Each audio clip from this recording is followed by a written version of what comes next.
সবচেয়ে চাঞ্চল্যকর যে ঘটনাটি ঘটে আপনার শহীদ ওসমান হাদি গত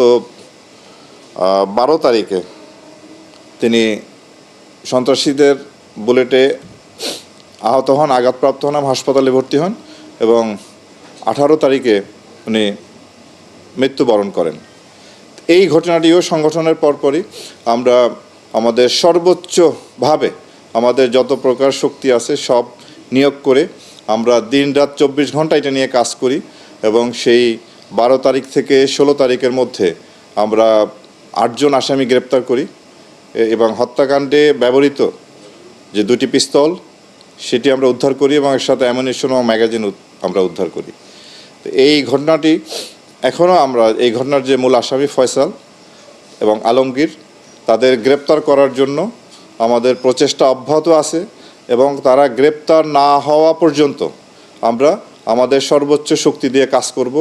এবং ইনশাআল্লাহ আমরা তাদের গ্রেপ্তার করতে সক্ষম হব বলে আমি আশাবাদী।